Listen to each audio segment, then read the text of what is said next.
Tapi kalau udah NPD berarti dia nggak punya empati, berarti taunya pokoknya semuanya dia lebih hebat, lebih keren gitu mungkin kan. dia juga self-centered ya. Jadi selalu fokusnya tuh ke diri sendiri gitu. NPD itu mungkin awalnya ada sebabnya kenapa orang akhirnya bisa memiliki kepribadian yang NPD gitu. Sebenarnya kan kalau dilihat dari latar belakangnya, dari background, ini orang-orang yang sebenarnya butuh bantuan kan. Iya. Cuma sulitnya adalah mereka nggak akan mau untuk mengakui bahwa dirinya NPD. Betul.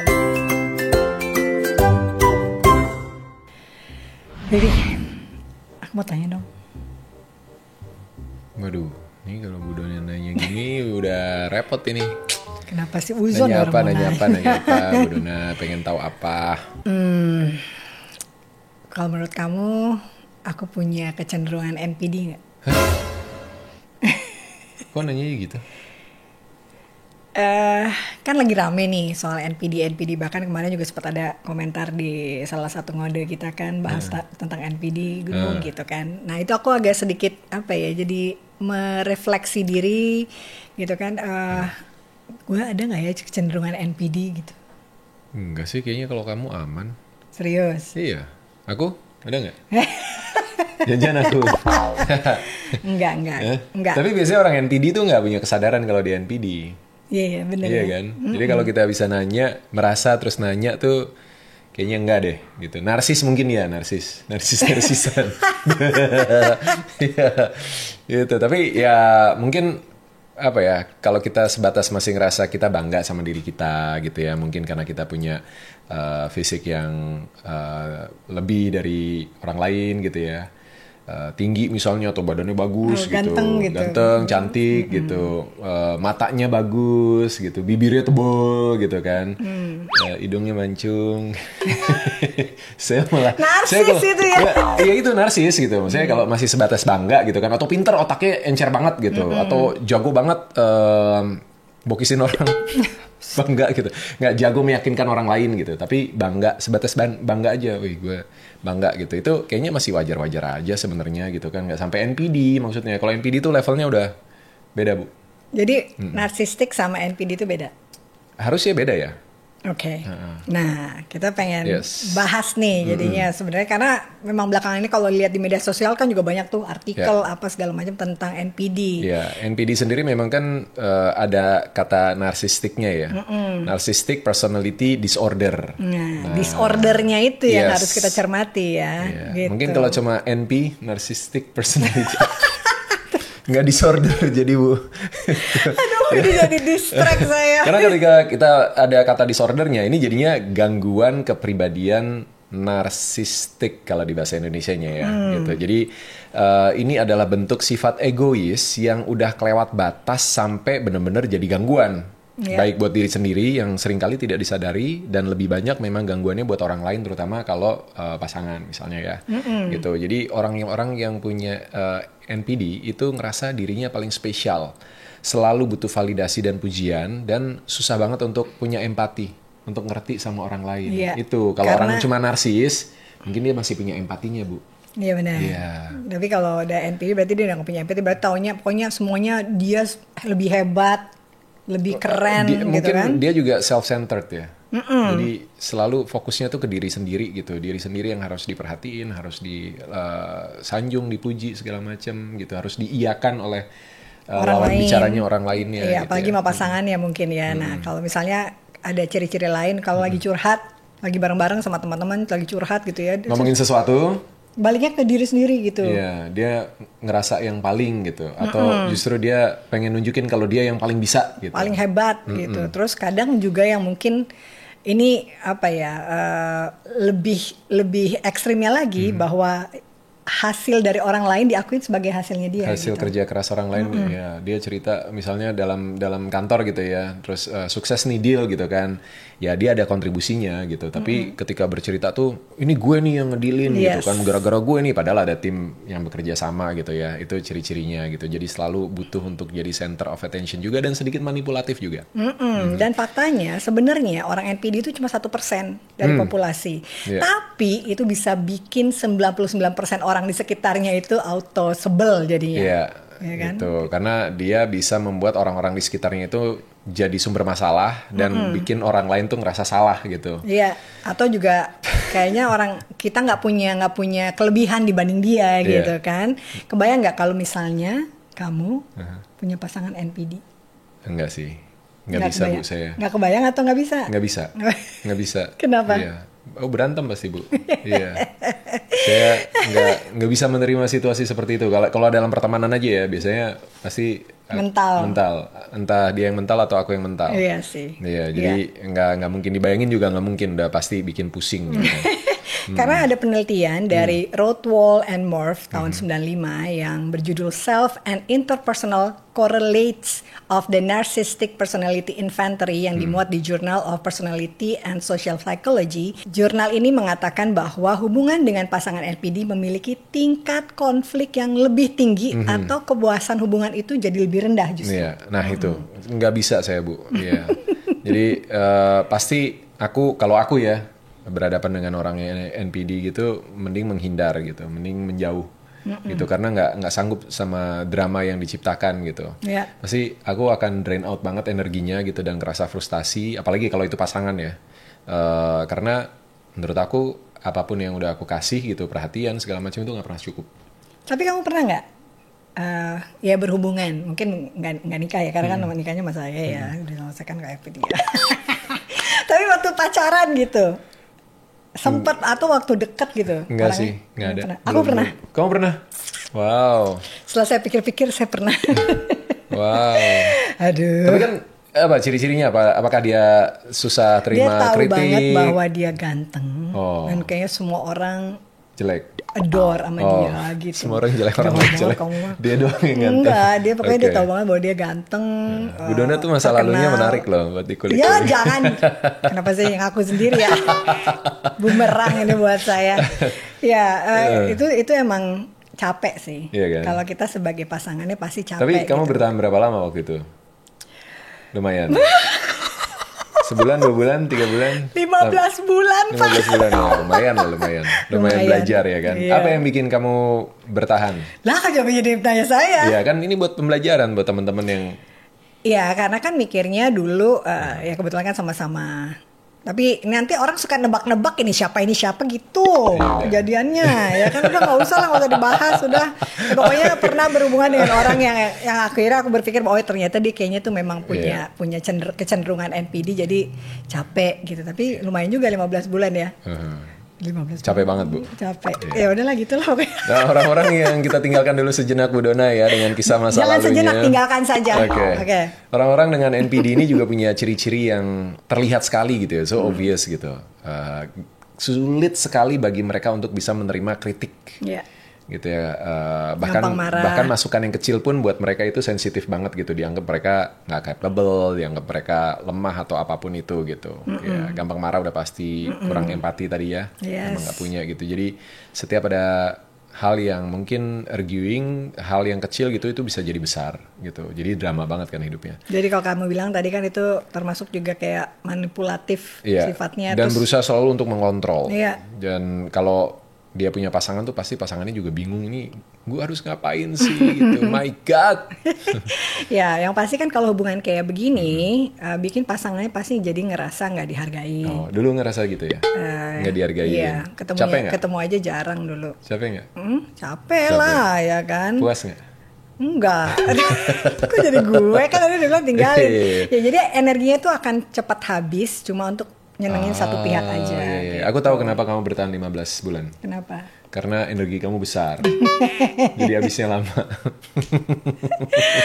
Sumpah lo. Ya gitulah.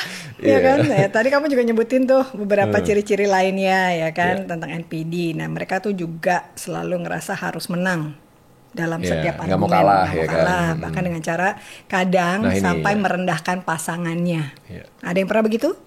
Nah, coba di Aku sih nggak sampai begitu. Balik lagi ke gue. Ini sulitnya kalau orang NPD kadang mereka nggak ngerasa sih ya. Tapi mungkin kalian yang dalam sebuah hubungan dan merasa bahwa hubungan kalian bermasalah karena ciri-ciri yang tadi, coba deh refleksi ke diri kalian. Apakah memang diri kalian mengalami, diri kalian sebagai mungkin kita bisa bilang korban ya. Iya. Mengalami tekanan-tekanan psikis dari pasangan yang bertingkah laku seperti yang Dona sebutin tadi. Nah, Merendahkan mungkin- kalian, nggak mau kalah, Iya. manipulatif, selalu pengen kontrol semuanya gitu ya. Kita mungkin bisa kasih contoh lewat sebuah percakapan, Oke. biar mungkin kadang kita nggak bisa ngedetect sendiri gitu ya. Tapi kalau ternyata gue pernah nih ngalamin Nih, percakapan seperti ini kita gitu acting kan, nih. acting. Oke. Oke. Ini Siapa yang yang NPD NPD? siapa? Aku ya. Iya. Aku yang NPD. Oke, kalau gitu aku yang bilang sama kamu ya. Kamu bilang Aku bilang, ya kan, baby, ya, aku tuh lagi capek. Kamu ini dong cepetan pulangnya bantuin aku beresin rumah gitu. hah, capek? Ya elah, sayang, kerja di kantor doang capek ngeluh. Lihat dong aku dari pagi, matahari terbit, aku udah bangun, aku siap-siap, aku macet-macetan di jalan buat ke lokasi syuting. Dari lokasi syuting, aku harus ngafalin scene yang banyak banget, terus aku harus meeting, ntar balik lagi ke lokasi syuting. Kadang aku nggak makan siang, aku skip tuh makan siang, terus syuting lagi sampai tengah malam. Aku pulang sampai rumah udah jam 2, jam 3, kamu udah tidur, terus kamu capek gitu. Males aja bilang kalau males. Gitu ya? Menjiwai gak saya? Jadi orang NPD kayak gitu gak sih? Ampun. Padahal tuh maksudnya cuma minta bantuan doang ya. Iya. Kadang kan mungkin perempuan nyari perhatian gitu ya, Iya. supaya merasa dikasihani gitu, pengen dibantuin gitu. Tapi responnya ternyata orang NPD itu bisa Distorsi, se-ekstrim ya. itu. Jadi dia menggunakan apa ya? Istilah. Kelemahan lawannya atau bahkan keunggulan lawannya untuk pokoknya diputar balik gimana caranya jadi lemah, jadi kelihatan nggak bisa ngapa-ngapain dan Ya, salah gitu. itu distorsi fakta ya, kayak ngomong kerja di kantor doang gitu kan. Jadi serangan pribadi gitu kan. Terus ada juga misalnya itu olimpiade. Eh. Ya kan, olimpiade penderitaan kata. Apa? Pokoknya aku yang paling capek kerja, Yes. ya kan, sampai makan di skip, pulang subuh. Bener sih saya gitu. Iya sih benar. Sementara Iya, saya tapi saya nggak pernah tidur. ngeluh ya, saya nggak pernah ngeluh, saya menikmati karena Iya. seru. Tapi yang lebih parah tuh kalau dia sampai menyerang pribadi. Iya, Kita bilang toxic kamu banget males loh itu. gitu kan. Ya jadinya Toxic toxic. banget. Padahal Iya. cuma minta tolong kan, wajar kalau pasangan kita minta tolong ya kan. Paling kalau orang normal biasanya gitu, kalau aku misalnya, ya baby aku juga capek, aku belum tidur nanti ya. Gitu. Iya. Kan enak ya kalau gitu ya. Iya enak. Tapi kenapa harus ditambah-tambahin, diputer balik faktanya terus Bahkan nyerang terkesannya, gitu. ya terkesan menyerang gitu ya. Atau contoh lain misalnya, kamu tuh kenapa sih sering banget telat jemput aku? Padahal aku udah nungguin 1 jam dari tadi nungguin kamu tapi nggak ada kabarnya. Jawabannya? Ya kalau orang normal misalnya ya maaf ya sayang, tadi soalnya macet banget terus pecah ban, aku juga lain kali aku coba deh berangkat lebih awal sama bawa ban serep.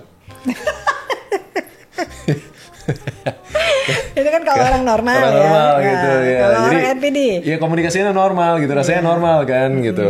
Terus kalau orang Kalau NPD, orang NPD, ya baru nunggu 1 jam, udah bagus aku yang jemput kamu, bukan aku yang minta dijemput. Lagian kan aku telatnya juga cuma 15 menit, mana sejam nggak nyampe, kamunya aja lebay itu. Udah macet banget rumah kamu. Tahu nggak sih, capek aku nyetir di jalan. Kan aku urusannya cuma antar jemput kamu, emangnya aku supir. baiklah nggak saya? Sujiman. Kalau Iya, Juliet tetap galak jadi kayak Sujiman ya dia. Kalau gitu tuh dia Ini jadi balik kita cuma nyalain. ngikutin skrip ya. Iya, balik nyalain terus biar akhirnya pasangan jadi ngerasa bersalah gitu ya. Kan dampaknya jadi kita malas ngomong. Iya, dan alasannya juga absurd gitu. Telatnya sejam faktanya, tapi dia bilang telat cuma 15 menit mana gitu. Jam mana ini? Ya, jam aku. Yang paling bener nih jam aku. Iya. Gitu. Jadi Iya. pokoknya intinya gimana caranya kita yang benar. Yang NPD itu selalu benar dan lawan bicaranya itu selalu salah. Iya. Dan faktanya ternyata studi di Journal of Social and Personal Relationship tahun 2019 mengatakan bahwa 82% pasangan NPD punya kebiasaan counter attack. Ini kayak sepak bola ya, counter attack. Balik nyerang. Counter attack. Serangan balik. Kalau dikasih kritik. Jadi ya siap-siap aja. Iya. Debatnya nggak bakal kelar-kelar. Yes, oke. Kalau nggak dikasih kritik gimana kira-kira? Kalau nggak dikasih kritik, Kalau tetap nggak salah nggak? Tetap salah. Tetap salah ya. Pokoknya ada bahan dikit digas sama dia. Oke, kita kasih contoh lain. NPD itu kan juga selalu memprioritaskan kebutuhan sendiri ya, Ya.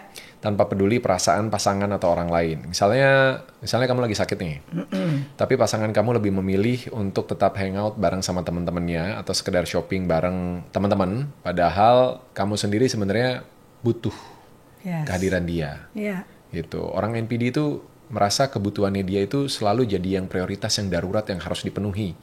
Sementara kebutuhan pasangannya itu lebay, drama gitu. Alah sakit gitu doang, bisa kali istirahat, ntar juga sembuh gitu kan. Iya. Jadi ya udah ini ya lagi tuh masa kayak gini panas gitu. Kayak ditoyor gitu. Ya jadi dia memang mengutamakan kepentingannya sendiri, sementara keinginan dia harus diturutin. Tapi kalau misalnya sebaliknya, dia misalnya kita yang sakit gitu kan, wah drama tuh, ini aku udah mau mati, kamu nggak urusin aku, kamu nggak peduli sama aku, biarin aja.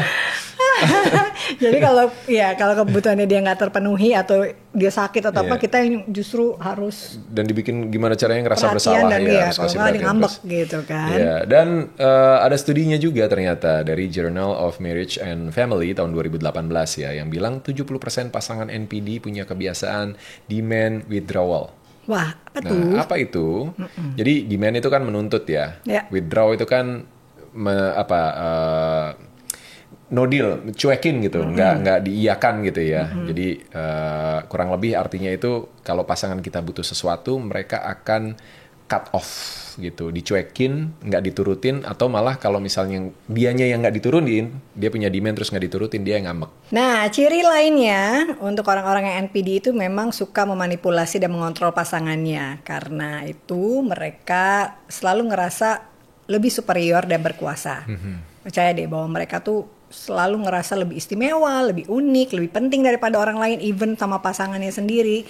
Jadi mereka tuh takut banget kehilangan kontrol atas pasangannya, bukan karena cinta atau takut kehilangan dalam arti yang sehat ya, tapi lebih karena mereka butuh ngerasa mereka powerful, berkuasa, dan butuh pasangannya untuk memenuhi ego mereka. Punya kontrol, ya kan? Mereka nggak suka kalau mereka nggak punya kontrol gitu. Jadi di satu sisi yang lain mereka juga bisa memanipulasi pasangan supaya jadi nggak mandiri, bener-bener nggak bukan menjadi diri sendiri, menjadi seperti versi yang dia mau, yang bisa memuaskan egonya dia tadi gitu ya. Jadi kalau pasangannya misalnya itu biasanya kalau kayak gitu tuh teman-teman circle-nya atau keluarganya gitu kan mulai ngebaca nih, terus mulai ditarik tuh, pelan-pelan sini deh kayaknya kamu nggak sehat deh, hubungannya toksik gitu ya. Nah dia akan melihat bahwa pasangannya mulai berubah, mulai bisa untuk misalnya mandiri gitu ya, mulai nggak nurut gitu, mulai ngelawan gitu kan, tanda-tanda bahwa dia nggak mau nih kalau kayak gini terus, aku nggak mau gitu. Itu mereka bisa semakin posesif, semakin manipulatif, atau bahkan menciptakan drama-drama yang baru supaya pasangannya tetap mau di bawah kontrolnya dia. Jadi kehilangan kontrol buat mereka itu sebuah ancaman yang sangat besar bagi diri mereka yang sebenarnya rapuh banget. Jadi jangan heran kalau misalnya ya teman-teman yang ngalamin sebuah hubungan dengan pasangan yang NPD, mereka tuh kadang pakai cara-cara yang nggak sehat untuk mempertahankan pasangan di bawah genggaman, di bawah kontrolnya mereka. Segala hal itu dilakukan dan kebanyakan itu manipulatif pasti. Iya, agak menyeramkan ya kalau misalnya kita bisa ketemu sama orang seperti itu, apalagi punya pasangan seperti itu. Nah, tapi sebenarnya NPD itu mungkin awalnya ada sebabnya. Kenapa orang akhirnya bisa memiliki kepribadian yang NPD gitu. Nah, ini biasanya awalnya disebabkan oleh adanya gabungan dari cara mereka dibesarkan dan juga atau hal-hal yang mereka alami sejak kecil. Iya, misalnya ada anak kecil yang dari kecil itu selalu dipuji secara berlebihan, dibilang yang paling hebat, paling keren, paling cantik, paling ganteng gitu ya. Paling pintar termasuk ya kan, tanpa diajari bagaimana sih sebenarnya mengelola emosi ketika berhadapan dengan situasi yang tidak sesuai dengan keinginan atau kegagalan gitu ya. Akhirnya dia akan bertumbuh dengan pola pikir bahwa aku harus selalu terlihat luar biasa. Dan itu harus divalidasi oleh pengakuan dari orang-orang di sekitarnya. Betul. Sebaliknya nih ada yang memang tumbuh justru dari keluarga yang dingin. Terlalu banyak orang tuanya mengkritik dia, mengabaikan dia, tidak memenuhi kebutuhan kasih sayangnya secara utuh gitu ya. Karena mungkin bukan tipe anak yang pinter, nggak punya kelebihan gitu ya. Atau selalu dibanding-bandingin mungkin ya. Dibanding-bandingkan, tapi ada tuntutan dari orang tua yang justru itu kelemahannya dia gitu. Misalnya kamu harus di sekolah nilainya harus bagus gitu, atau kamu harus rajin ibadah, tapi enggak gitu kan. Akhirnya ketika besar dia sering merasa tidak menjadi cukup baik untuk orang tuanya dan akhirnya menutupi rasa aman jadi self defense mechanism dengan topeng percaya diri yang terlalu berlebihan. Iya. Gitu. Balik lagi untuk menutupi kelemahan, kerapuhannya dia membutuhkan validasi dari orang-orang di sekitarnya dia. Iya, nuntut itu dari orang lain gitu ya. Dan ada juga sebenarnya faktor bawaan. Jadi kadang memang ada pengaruh dari genetik atau cara kerja otak seseorang yang bikin dia menjadi lebih rentan punya sifat-sifat narsistik. Ya, kasihan sih. Semua sebenarnya kasihan ya. Dari latar belakangnya ya. Iya. Dan termasuk pastinya lingkungan sekitar ya yang juga ikut berperan. Kalau hidup di tempat yang semua orangnya cuma mikirin status, penampilan, pencapaian, itu bisa ngedorong sifat narsistik juga gitu. Singkatnya nggak ada tuh orang yang tiba-tiba bangun tidur langsung jadi narsis ya kan? Jadi NPD ya? Nggak ada ya? Nggak ada. Itu semua terbentuk dari campuran sifat lahiriah, pengalaman masa kecil dan lingkungan yang membentuk dia hingga dewasa. Terus gimana nih cara kita untuk menghadapi pasangan atau orang yang NPD? Iya, sebenarnya kan kalau dilihat dari latar belakangnya, dari background ini orang-orang yang sebenarnya butuh bantuan kan. Iya. Cuma sulitnya adalah mereka nggak akan mau untuk mengakui bahwa dirinya NPD. Betul. Nah, hal yang paling penting yang bisa kamu lakukan adalah untuk memasang batas yang jelas ya. Mulai dibiasakan untuk jangan selalu kamu penuhi perhatian atau permintaan-permintaan yang dia minta ke kamu tanpa memikirkan perasaan kamu. Jadi itu udah harus mulai difilter dulu tuh gitu. Kamu juga harus tegas bilang mana yang oke buat kamu, mana yang enggak. Kalau ada hal yang menyinggung perasaan kamu, yang bikin kamu nggak nyaman, kamu udah harus belajar untuk bicara. Dan itu pasti takes time juga kan. Dan mungkin akan leads ke argumen dan berantem-berantem juga gitu. Tapi kalau nggak dimulai, kamu yang akan semakin tertekan gitu. Jadi kamu harus berusaha menyadarkan pasangan kamu bahwa hubungan yang sehat itu hubungan yang saling menghargai, bukan cuma sesuai dengan kemauan satu pihak aja. Betul, setuju banget tuh ya. Dan selain itu juga ada salah satu caranya adalah kamu menjaga diri kamu supaya nggak kebawa nih sama dramanya orang NPD ini. Karena orang dengan NPD itu sering banget bikin ribut. Bikin drama atau bikin emosi gitu biar dapat perhatian gitu. Kalau kamu cuma ikut-ikut marah aja dan nanggapinnya juga berlebihan, itu akan bikin masalah menjadi semakin besar. Jadi kitanya harus tetap tenang dan pikir dulu sebelum merespon atau bereaksi terhadap suatu kondisi bersama pasangan yang NPD. Ini sebenarnya kan kayak caregiver gitu ya. Kalau orang butuh perhatian lebih, butuh dibantu gitu kan, ya caregivernya yang capek gitu. Karena kita yang harus ngertiin. Dan itu kita dikasih tahu sama salah satu psikolog atau psikiater. Nah, jadi kita kondisinya waktu itu orang selalu bilang bahwa caregiver, kita juga harus kasih perhatian caregiver karena caregiver tuh biasanya pasti lebih capek untuk ngurusin misal orang yang kita sakit. Yang harus lebih memahami dan mencari cara gimana nih supaya pasiennya bisa sembuh, bisa aman, bisa ditangani gitu kan. Dalam konteks orang NPD ini ya memang challenging banget gitu. Bukan berarti nggak bisa berubah, tapi pasti akan cukup menguras dan kita harus siap untuk menyediakan energi ya. Gitu. Dan terakhir, ini yang penting gitu, karena caregiver itu butuh energi yang besar sekali. Orang-orang yang ingin membantu orang NPD ini untuk bisa menyadari permasalahan dan akhirnya memperbaiki diri itu butuh energi yang besar untuk melewati semua prosesnya. Maka salah satu hal yang perlu juga dilakukan dan harus sebetulnya adalah jangan lupa merawat diri kamu sendiri. Ya, jadi kamu juga butuh mungkin untuk melepaskan semua beban kamu, pressure yang kamu rasakan, butuh didengerin.